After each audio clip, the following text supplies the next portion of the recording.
Bedanya kalau di kafe tapi dikemas, itu masih ada otoritas si barista, si orang untuk mengontrol harus kopi yang seperti apa. Dan Dikhususkan atau dirawatnya dengan sepenuh hati, seperti Maluku. Malika ya. Bill Gates keluar. Kalau Bill Gates gak keluar ya? Bill Gates siapa? Steve Jobs. Oh, Steve Jobs. Oh, jadi ini digabungin. Steve Jobs keluar nggak sih? Steve Jobs nggak, kurang tahu.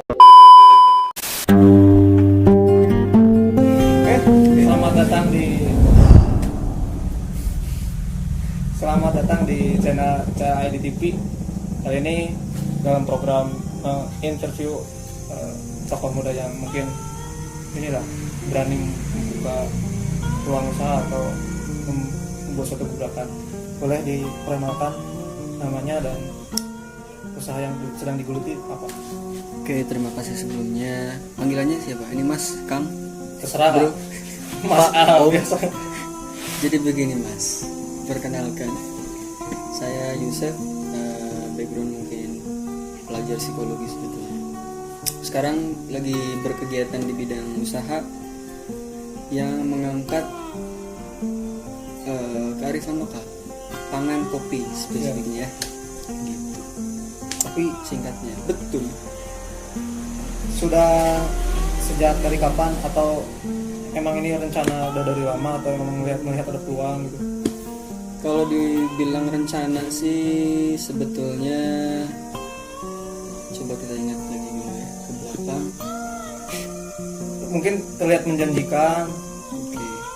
5 tahun lalu itu kopi belum begitu familiar sebetulnya. Ya enggak, masih belum banyak. Masih belum coffee banyak. shop juga. Jadi dulu itu bukan untuk melihat wah ini kopi kayaknya potensi nih. Dan ini agak pribadi sebetulnya, nggak ngelihat seberapa potensi kopinya, bisnisnya, uangnya. Tapi dulu itu saya juga dulu sempat kerja 4 tahun di perusahaan swasta di Jakarta, dan gajinya udah lumayan sih, udah cukup lah untuk kayak beli cendol tiap hari mah ya. Ya, buat modal Buat lumayan. modal ya. Jadi tapi di situ saya mikir ternyata uang itu bukan segalanya Mas. Kenapa? Karena kayaknya need something untuk makna gitu. Jadi maksudnya makna itu kayaknya nggak dapat nih. Habis kerja pulang, Ya. libur, foya-foya, beli ini beli itu. Mungkin ada beberapa barang yang kita inginkan kebeli, tapi kayaknya bukan ini deh. Ya, bukan suatu yang apa sih? Yang ada atau Ya, bermakna. masih ada pertanyaan gitu.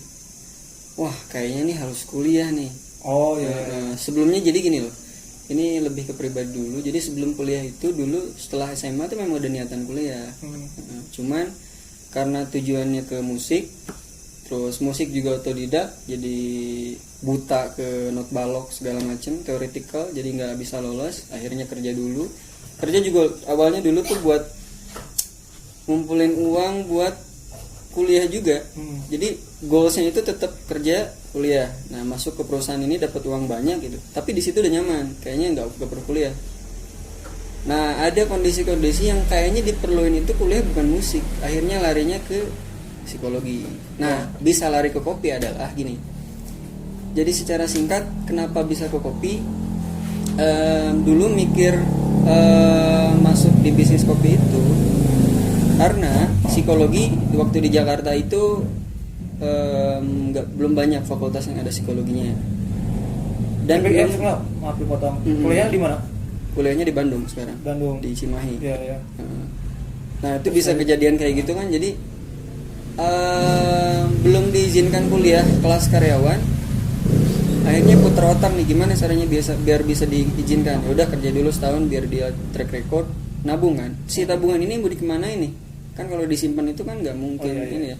Akhirnya diinvestasiin ke kopi, bisnis kopi. Nah kenapa kopi? Di tahun 2014 itu di daerah saya pribadi di sini Papandayan itu lagi lumayan rame wisatawan asing ya, mulai Prancis, Singapura. Lagi hits ini naik gunung. Nah di sana banyak bule dan ya bule memang apa ya?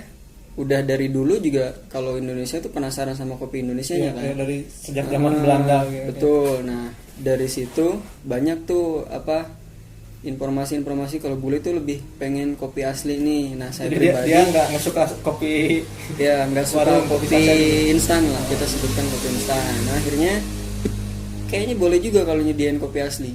Tahun itu susah untuk cari barang kopi, Ya, susah sekali dulu. Tapi di sini kan banyak mungkin petani kopinya. Untuk sekarang ya kalau dulu 2014 Oh dulu justru nggak ada. ada mungkin tapi nggak banyak. Ada pun itu nggak sesuai standar, nggak sesuai kualitas juga kan, karena nggak terawat. Malah ada banyak pohon yang ditebang, Ya. pohon kopi maksudnya, pohon kopi ditebang diganti sama sayuran yang lebih ini kan. Nah padahal pas saya buka kopi itu di tahun 2015 itu menjanjikan sekali tuh. Terus kenapa pilihannya ke kopi? Jadi idenya adalah kan waktu itu saya masih kerja tuh. Kopi kayaknya bisnis yang aman karena ngelihat sisi kadaluarsanya cukup panjang. Oh, iya. Bisa kita simpen. Ya jadi nggak inilah. Ya. Ya Ya gitu. Akhirnya oke, nextnya tiba-tiba buka kopi. Habis buka kopi nih. Garut Jakarta itu jauh. Ya. Nah, bisnis udah jalan, ada beberapa karyawan. Kayaknya perlu efisiensi waktu biar lebih ke kontrol nih. Nah, saya minta mutasi untuk ke Bandung.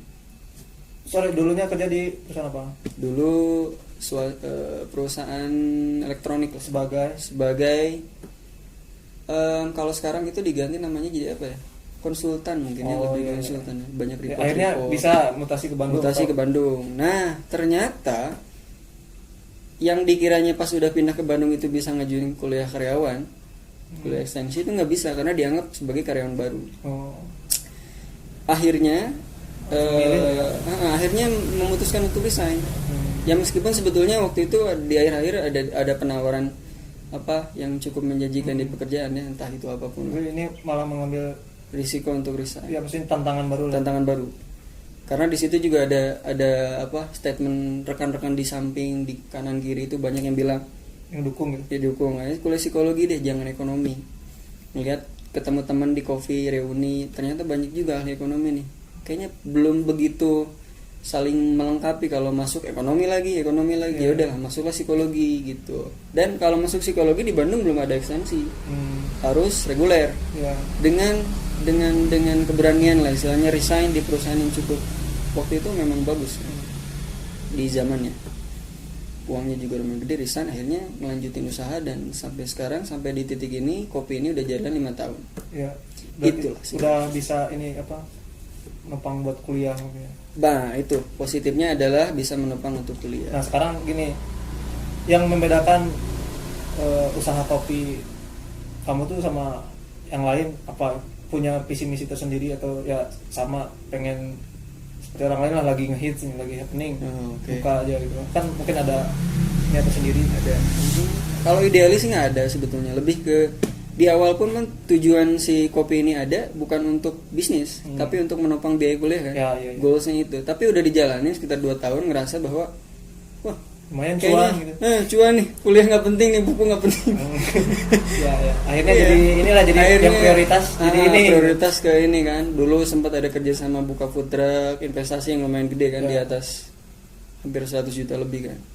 Itu mulai kerja sama, belajar bisnis lebih dengan resiko yang lebih tinggi juga. Di semester 5 udah mulai kayaknya harus keluar kuliah nih. Ya. Tapi karena mikir mumpung masih muda, nggak ada salahnya dong kita selesaiin kuliah. Ya. Kan meskipun ada statement Bill Jobs aja keluar. Bill Gates. Ya. Bill Gates ya. Ya Bill Gates keluar. Bill Jobs nggak keluar ya?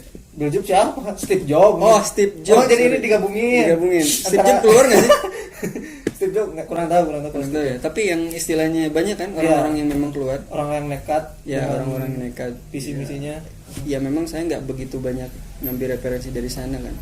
Nah, cuman istilahnya ini kan di apa ya? Ya kita nggak bisa bandingin hidup kita sama orang lain kan. Ya. Ada yang keluar dan sukses nggak bisa. Mungkin ya harus selesaiin kuliah tuh.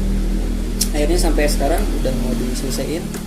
Dan intinya bisnis masih jalan. Dan intinya sih ini buat sharing juga, pilihan untuk kita kalau ada goals untuk kuliah atau menempuh pendidikan itu nggak harus juga kelas karyawan, nggak juga ternyata. Malah lebih enak buka bisnis. Ya. Fleksibilitasnya lebih tinggi. Sekarang hubungan antara ya antara bisnis yang sedang dijalani sama kuliah ada nggak? Hubungan yang hubungan kuliah sama bisnis Iya. itu ada karena setelah jalan di bisnis, hal yang paling mendasar soal kopi spesifiknya ada mungkin istilahnya hal sederhana, kopi itu bisa memberikan manfaat psikologis untuk orang. Iya. Itu psikologinya. Itu secara sederhana langsung ke internal orang lah, kayak misalkan yang tadi produktivitas, terus konsentrasi, terus energi, itu kan kafein kan. Kopi stimulan, termasuk stimulan. Jadi kita bisa ngelihat sebagai acuan informasi aja, kopi di beberapa negara maju itu dijadikan minuman yang istilahnya utama juga di selain air mineral. Iya. Bahkan di Eropa orang udah sarapan espresso gitu, terus di Amerika americano. Nah, bedanya sama negara ini gimana? Nah, kalau di Indonesia kopi ini belum begitu belum begitu optimal untuk dijadikan jadinya bahan baku atau minuman yang memang memberikan dampak positif. Nah, karena bisa ngelihat gini lah, jadi dari segi apa dulu nih, bisnis misalkan, bisnis penyerapannya belum banyak. Ya pasti. Belum banyak, semua masih terkonsentrasi sama minuman. Padahal di Korea kulit kopi, di Korea umumnya kopi itu udah banyak digunakan untuk kecantikan. Terus apa tuh namanya, parfum, pewangi, penetralisir bau. Jadi nggak cuma buat diminum gitu, tapi Ya, ada manfaat lain di balik ada itu. manfaat lain gitu. Terus apalagi tuh istilahnya yang tadi hubungannya sama psikologis kan ya? Iya. Sama manusia lah khususnya. Banyak sebetulnya hal-hal yang secara perilaku aja, misalkan di medis bahkan disebutkan kalau minum kopi di jam-jam tertentu itu ada yang disarankan memang jam khusus gitu, kayak misalkan jam 2 siang, lupa istilahnya tapi kalau nggak salah kortisol kalau di dunia medis itu. Jadi jam 10, jam 2 kalau nggak salah. Nah itu kalau di sini kan seringnya malam gimana? Nah itu lebih banyak dilihat dari tren budaya perilaku sih sebetulnya, bukan dari medisnya. Entah mungkin sekarang sebagai media mungkin bisa saya kampanyekan ada jam tertentu yang mungkin lebih efektif.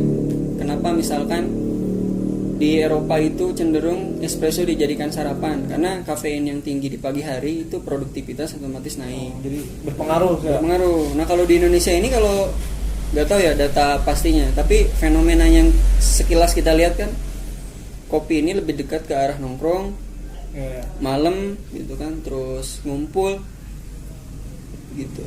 Ya nggak salah sih, sama aja kan, itu juga dikonsumsi. Cuman istilahnya ada hal-hal yang lain mungkin bisa dilihat, hal kecil kayak misalkan kalau kita minum kopi jam 8 malam ya efeknya kan nggak bisa tidur. Besoknya bisa, kerja mau gimana. Iya benar.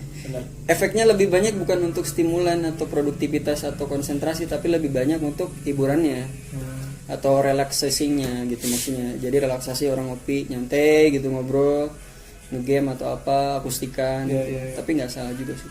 Tapi kalau mau diarahin ke arah produktivitas, kita tadi bisa ada melihat yang tadi ada jam-jamnya. Iya. Kayak kalau saya pribadi lebih sering ngopi itu di jam 12:30 siang. 12:30 siang kenapa? Karena kalau kita bangun pagi udah aktivitas, tengah hari itu paling capek biasanya, dan kita butuh energi lagi untuk sampai sore.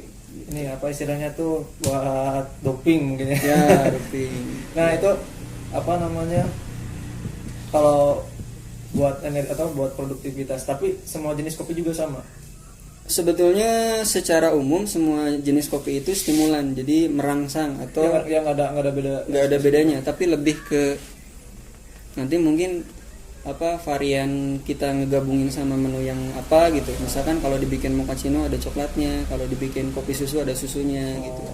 Tapi kalau umumnya kopi itu kan stimulan untuk energi, paling ada 2 kategori umum kayak robusta arabica, kafein yang paling tinggi itu robusta. Nah artinya kalau mau kita dapat efek yang lebih besar untuk kita, ya mungkin robusta. Fenomena di Indonesia mungkin dibanding perilaku di luar negeri mungkin ya ngopi. ada yang unik sih, kayak misalkan beberapa kafe buka dari jam 2 sampai jam 12 malam Nah, gitu. iya. Terus Nah itu apa dikritisi atau gimana? kalau kita mau Maksudnya ngelihat dari enggak, menurut pandanganmu itu idealnya idealnya, bukannya dari jam berapa ke jam berapa? kalau ngelihat sisi bisnis itu saya dukung karena keuntungan tetap jalan. Iya, Tapi pasti. kalau ngelihat dari sisi istilahnya mau melihat ke produktivitas, kebermanfaatan itu tadi. kebermanfaatan mungkin ke medis misalkan. Itu medis kan bilang ada jam yang direkomendasikan untuk ngopi kan, kayak di jam 2 siang atau jam 10 setelah makan sarapan. Iya, iya, iya. Nah, sedangkan di Indonesia ini lebih cenderung beberapa kopi ini lebih dekat ke hal-hal yang sifatnya nongkrong, ngumpul, Begadang gitu. begadang gitu, masih ke arah sana sih. Dan apa namanya ya, kayak sederhananya gini, kalau kita minum kopi jam 8 malam kita nggak bisa tidur jam 2, kita bangun jam 10 Jadi emang pagi. kesannya tuh udah dibuat jadi negatif mungkin ya, karena kopi pasti dekatnya sama begadang sama iya kan, buat biar nggak ngantuk Iya. tuh. Kalau kata dirimu tadi kan di luar untuk produktivitas. Ya. Artinya kan Iya. bertolak belakang kan. Iya. Dalam artian produktivitas tuh di sini ya untuk dia kerja atau menghasilkan sesuatu lah yang Mungkin kalau negatif positif sih enggak, tapi lebih kepada yang di kita itu masih terlalu dekat ke masalah hiburan, relaksasi gitu. Tapi yang di beberapa perilaku lain, contohnya di negara maju yang kita nggak bisa sebutin mungkin, lebih cenderung kalah produktif gitu aja sih. Kalau negatif mah enggak sih, nggak apa-apa kalau mau begadang, kalau dia termasuk orang kaya misalnya. Berarti kalau yang banyak begadang sambil ngopi terus ya ibaratnya terserang banyak penyakit, itu berpengaruh dari kopi atau emang begadang itu emang nggak sehat? Walaupun nggak ngopi juga. Begadang itu udah nggak sehat kan, ditambah lagi kopi. Jadi segala sesuatu akan pas ketika dipergunakan dengan semestinya. Ya, Nah, kalau medis aja, acuannya medis aja, jangan jauh-jauh. Kalau medis itu menyebutin tadi produktivitas, oke bilangnya. Kalau kita minum pagi di Eropa aja kan espresso itu pagi-pagi sarapan. Otomatis kan si kopi ini yang memang sifatnya stimulan atau merangsang kita untuk lebih banyak gerak, konsentrasi, kewaspadaan, ya memang produktif untuk kerja kan sampai sore. Nah, itu mungkin akan lebih efektif terhadap perilakunya gitu. Tapi kalau untuk beda lagi, kalau memang weekend mungkin nggak apa-apa lah kalau begadang sampai malam lah gitu ya. Gitu. Nah itu idealnya kalau planning sendiri nih, buka tempat kopi ya yang sejenis lah ya, di tempat yang seperti apa? Kalau ngomongin idealis dan memang apa namanya punya referensi ke arah yang tadi medis, ke arah produktivitas, ya memang harapannya dari pagi sampai sore gitu harusnya. Ini kalau tempat lokasi Ya, kalau lokasi. Nah, mungkin untuk yang pagi sampai sore ini lebih banyak di perkotaan gitu biasanya. Tapi kalau larinya ke arah-arah apa namanya nongkrong, mungkin nongkrong biasanya ke arah-arah yang tempatnya agak wisata kali ya. Kalau di perkotaan itu ada lebih spesifik lagi di tempat seperti apa? Spesifiknya yang pasti Untuk menunjang tadi itu. menunjang produktivitas ya. Yang pasti situasi kerjanya yang lebih banyak dilakukan siang hari. Kayak misalkan Jakarta mungkin, atau Bandung kotanya, atau Mungkin idealnya dekat dengan perkantoran. betul idealnya itu untuk produktivitas kerja. Tapi kalau beda lagi kalau kerjanya mungkin malam, nah baru nggak apa-apa tuh kopi malam. Ya, harapannya sih beberapa kafe itu juga dapat referensi soal medis tadi, biar kayak misalkan Ya, maksudnya si kafe-kafe juga harus bisa sosialisasi lah. Yap, betul. Dia ngasih referensi ke, misalkan saya sebagai pelajar di psikologi itu juga kalau lagi habis di kelas kan siang-siang jam 12 siang udah capek, nah ngopi itu enak. Sedangkan beberapa kafe masih tutup. Iya benar. Karena kalau ngopi setengah satu tuh langsung energinya nambah lagi, bisa baca lagi, konsentrasi lagi. Iya benar juga bisa. Itu. Nah, strateginya buat memasyarakatkan kopi itu apa? Strateginya untuk sosialisasi ke arah generasi mungkin harus dibedain sih. Kalau ke generasi lama agak susah ya, karena mereka punya budaya ngopi sendiri kan. Nah, kalau untuk generasi baru mungkin bisa disosialisasikan lewat online gitu. Jadi Iya. Jadi ada ntar pergeseran budaya. Pergeseran budaya. Ini apa namanya? kalau untuk ekonominya nih, kan dari segi harga emang beda jauh antara kopi yang instan sama yang kopi yang di kafe. Terus lagi pula masyarakat kan nggak semuanya punya alat untuk mengkonsumsi kopi. Untuk apa membuat kopinya kan. Nah itu gimana mensiasati itu antara kita membantu para petani kopinya biar bisa terdistribusikan, bisa dinikmati sama masyarakat biar nggak diambil sama korporat melulu gitu ya. Iya. Nah kalau udah sama korporat dicampur ya nggak idealis lah mungkin kopinya. Ya, nah masalahnya itu gimana? Mungkin kalau kita mau ngejar segimana kopi yang ada di standar kafe bisa dinikmati semua banyak orang, itu berhubungan sama teknologi yang dimanfaatkan, produktivitas harus tinggi. Nanti harga bisa murah. Tapi masalahnya sampai sekarang sih memang kafe dengan instan itu agak susah. Karena kalau kapasitas ini sendiri untuk pribadi. Untuk usaha yang kamu dulu ini udah ada strategi yang beda dari. Nah, untuk strategi ini di-combine. Jadi saya mengutamakan teknologi yang bisa memproduksi kopi yang istilahnya sama persis dengan kualitas di kafe, tapi masih bisa dikonsumsi di rumah. Contohnya kopi tubruk misalkan. Udah dibuat serbuk. Nanti tinggal diseduh gitu kan. Terus ada juga kopi susunya, itu tinggal diseduh, tinggal pakai es. Ini strategi lain gitu kan. Strategi lain karena kenapa bisa murah gitu. Karena kalau dikemas nanti nggak ada barista yang bikin gitu. Dengan tetap kita ngasih panduan penyajian juga. Dengan praktisnya. Terus emang kopi asli ya, tetap kopi asli gitu kan. Karena memang kopi instan itu harus dibuat beda skala, itu udah pabrik industri memang beda lagi kan. Tapi bedanya kalau di kafe tapi dikemas itu masih ada otoritas si barista, si orang untuk mengontrol harus kopi yang seperti apa. Udah teruji lah orang dia yang bikin. Orang baristanya yang bikin kok yang ngemas gitu. Nah, iya. Selain dari itu ada lagi mungkinnya selain dari jadi minuman, si kopi itu bisa dibuat apa lagi? Oke. Kalau dari yang saya lihat 3 tahun ke belakang itu banyak ketemu sama orang, melalui kopi juga banyak ketemu sama rekan baru, banyak juga informasi yang didapat, eksperimen juga. Nah terakhir kali itu ada sekitar 3 produk mungkin yang bisa dijelasin sekarang.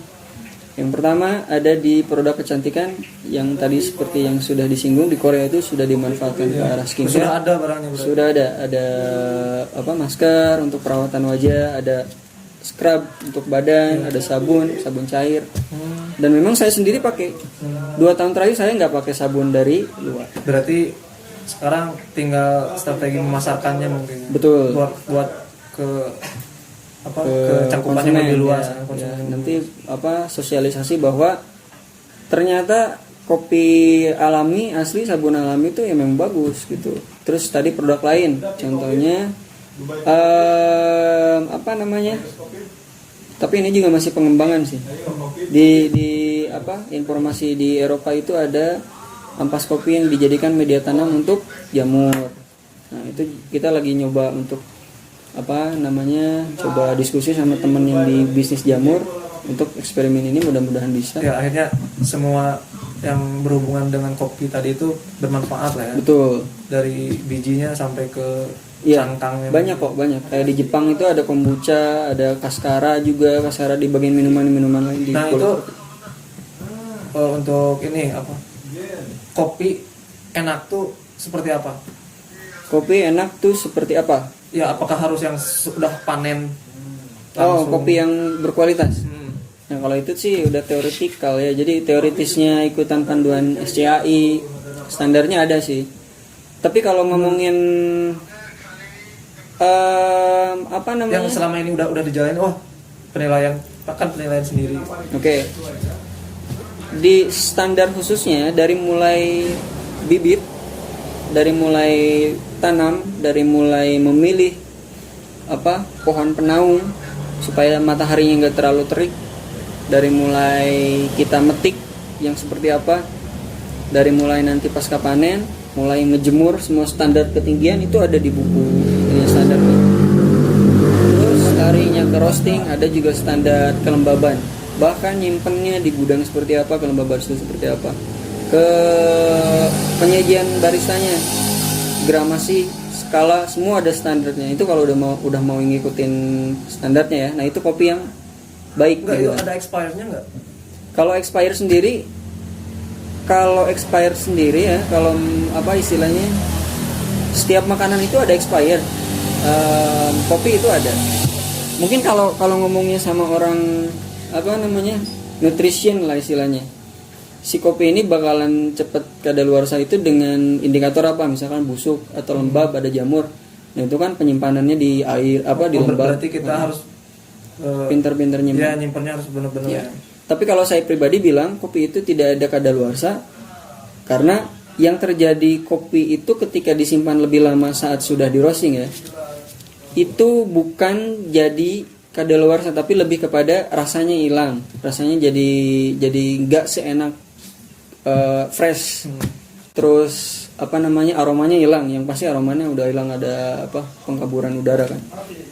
Terus apa lagi ya, terus ya itu sih yang utama, dua tadi aja. Itu kalau udah di roasting. Tapi kalau misalkan yang baru metik tuh, yang baru metik itu juga terjadi pembusukan sih. Yang mungkin masih bisa disimpan lama itu di proses green bean namanya. Green bean itu ada di bagian sebelum disangrai dan setelah dijemur. Oh, jadi setelah dijemur, sebelum disangrai. Itu masih bisa disimpan lama dengan syarat kelembaban udaranya dilihat gitu. Terus ada semacam hama atau kuman yang tetap ada kontrol. Nah sekarang tapi tambahan juga nih soal kadaluarsa tadi, mungkin untuk yang mau ngopi direkomendasiin memang ada baiknya biji.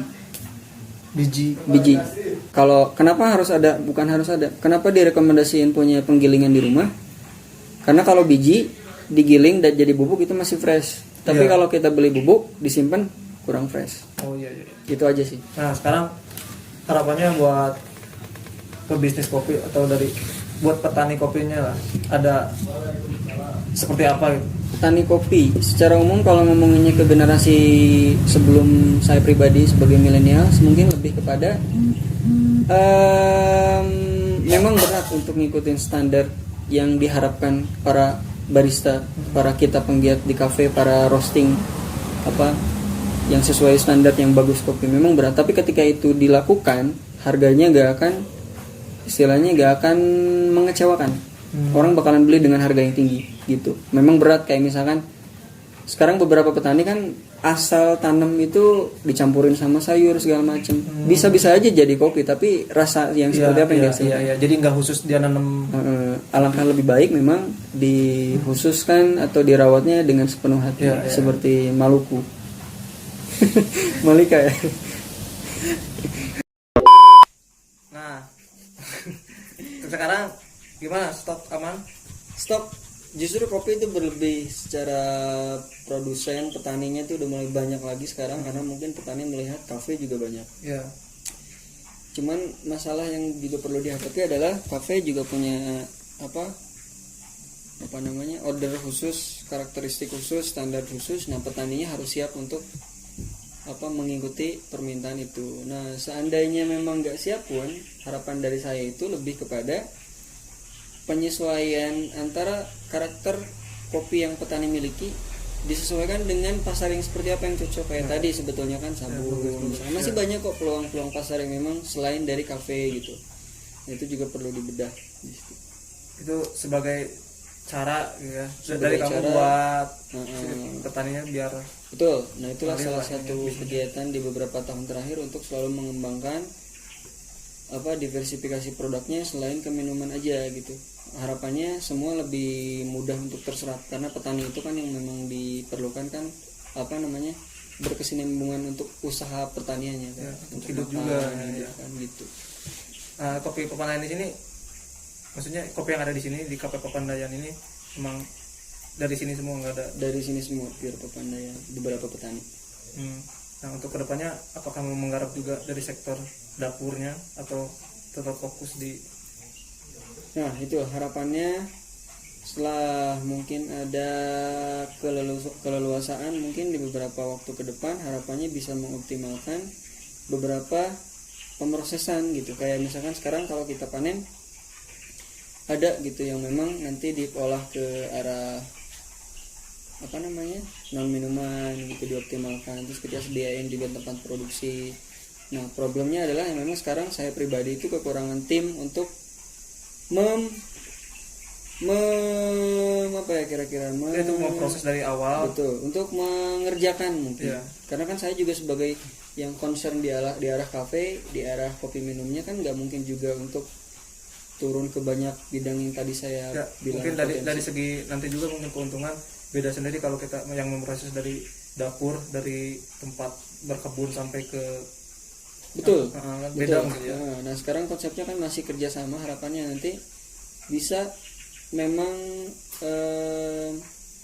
memberikan orientasi idealis saya pribadi di beberapa bidang prosesnya. Misalkan di petani, kalau sekarang kan istilahnya agak susah ya, tapi kalau nanti kita punya tim internal yang memang solid dari petaninya, kita bisa sharing nih yang seperti apa yang diambil, kemana, seperti apa alatnya, metodenya gitu. Jadi sampai dari proses dari kebun sampai akhir pun si labanya itu terkontrol, kita anggarin kemana gitu. Jadi nggak sebatas keuntungan kan, pengembangannya akan lebih banyak kalau itu dilakukan. Oke, terakhir dari kacamata kamu melihat fenomena cafe shop gitu kan, kalau dari coffee shop gitu, kalau itu dari, hanya sebatas ya karena lagi ngehit akhir tahun ini, atau emang ini ada peluang nih buat sustain gitu kedepannya, emang ada pasarnya, ada kalau dari khususnya di Garut nih, Garut. Kalau dari kacamata aku ya iya, kacamata jadi aku kamu ini ya, kalau dari kacamataku itu lebih kepada efisiensi mungkin ya, karena sekarang kafe banyak ya, terlalu berdekatan juga kan saling membunuh kan. Lebih baik mungkin bisa berkolaborasi mungkin ya, nggak bekerja sama. Mungkin identiknya si satu kafe itu punya ciri khas masing-masing. Ciri khas masing-masing, oke boleh, tapi lebih kepada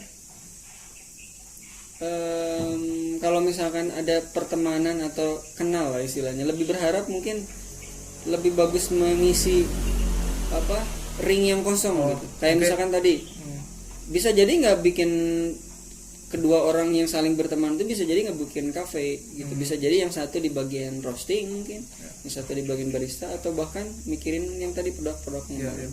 Biar nggak saling berkompetisi gitu, malah jadinya saling support. Ya benar-benar. Oke, terakhir dari tadi terakhir ya, untuk inilah untuk semua pecinta kopi atau buat anak-anak muda yang mungkin nanti nonton agar mau mencoba gitu kopi murni ya mungkin disebutnya, atau gimana? Kopi asli lah, bilang kopi biji gitu. Gimana supaya mau, soalnya kan ini produk asli dari Garut juga, dari Garut dan nasional. Nggak beli. Sekarang kan banyak yang tahunya produk kayak kopi dari luar, kayak kopi Lampung, kopi Gayo gitu kan, yang lebih familiar. Sekarang Garut, ternyata ada nih, Jawa Barat banyak. Ya, secara khusus kalau ngomonginnya soal Garut, ya Garut sendiri sekarang udah banyak sekali kopi dan harus dikonsumsi. Yang mungkin dijadikan saran soal preferensi kopi Garut enak gak sih? Nah itu lebih dicari tahu si pembuat kopinya, biar jangan sampai salah dibikinin gitu. Kita prepare-nya ke kopi dingin malah dikasih kopi hangat. Ya ada ininya juga kan. Itu sih sebetulnya. Di sini peran pemerintah perlu nggak? Di sini peran pemerintah itu sangat perlu, cuman dilihat lagi tidak hanya di sektor promosi pasar juga gitu kan, karena kemarin kan banyaknya di sektor promosi event-event kan. Event-event mungkin yang memang tujuannya baik untuk menjaring pasar baru, tapi juga nggak kalah penting memberdayakan di proses-proses di belakangnya kan, petaninya, ekosistemnya yang berkaitan. Jangan selalu kayak ngomongin kopi, oke bikin event kopi, tapi budaya apa yang masuk di kopi. Kira-kira bikin kalau di Indonesia misalkan game kan nongkrong, Ya. nah misalkan event game tapi di situ ada kopinya. Nah, Oke. ya. Jadi kopi lokal ya. kopi bagus. lokal ataupun yang deket sama kopi itu misalkan diskusi kayak sharing kita ngobrol sekarang kan, Ya, benar. ada kopinya. Jadi nggak sebetulnya nggak harus to the point langsung nih kopi enak, nggak juga sih. Gitu sih. Mungkin kalau peran pemerintah di situ juga sama harapan dari pribadi lebih ke belakang gitu. Ke belakang tuh maksudnya ke kebun. Ya jadi supaya bisa Menyelip. ekosistem supaya sehat gitu. Betul. Nggak yang makmur tuh yang punya coffee shop gitu. Betul. Harus semua bidang tersentuh. Gitu. Dan juga kayaknya di beberapa dinas juga belum optimal kayak ngopi pagi misalkan. Di beberapa dinas perlu tuh diadakan satu mesin, mungkin bisa disosialisasikan produktivitas kopi asli itu gitu kan, manfaatnya untuk kinerja staff-staffnya Dia harusnya bisa. dia tuh nggak cuma sosialisasi tapi mempraktekkan di dalam Betul internal. sekali, di dalam internal perusahaan. jadi nggak cuma ke masyarakat nganjurin tapi Ya. di internalnya masih ya kayak yang nggak ini gitu apa gimana kesannya tuh kayak yang bodo amat gitu yang Ya. penting mah udah dipromosiin Ya. kesananya mau maju apa enggak Betul tergantung. sekali. Tapi kan harus ada effort lebih dari Betul sekali. pemerintah juga. Seperti itu, betul. Terutama yang memang yang aktivitas di pagi ke siang tuh itu banyak kok negara-negara yang perusahaan-perusahaan besar yang memang udah membudayakan kopi itu bermanfaat sekali. Oke. Seperti Nah, itu. sebagai penutup di situasi pandemi ini berat atau Di situasi cukup berat? ini, Memang sangat berat. kalau di range dari berat sampai berat mungkin bisa dibilang berat aja kali ya. Berat. Karena semuanya juga kena imbas lah. Iya, karena imbas. Kalau mikir sangat berat, itu ngerasa kayak diri sendiri doang yang berat. Atau juga orang lain kok berat. Iya, iya Jadi benar. berat. Oke. Ya harapannya ya bisa membaik kali ya. Seperti itu. Oke. Ya, tahun depan mungkin jadi jualan tutut. Oke, terima kasih untuk sharing atau penjabaran dari awal sampai akhir memulai atau merintis usaha kopi ini. Mudah-mudahan itu cukup. Semoga sukses dan bisa berkembang lagi, terutama Amin, ya Allah. ekosistem nyata tadi Betul, kan setuju. bisa sama-sama dari petaninya bisa Betul, maju, betul, betul. Semua ke harus maju. pelaku industrinya sama. Ya, semua harus Oke. maju. Terima kasih untuk waktunya Oke. dan ya terima kasih. Terima kasih banyak. Ya, terima kasih. Gitu lah.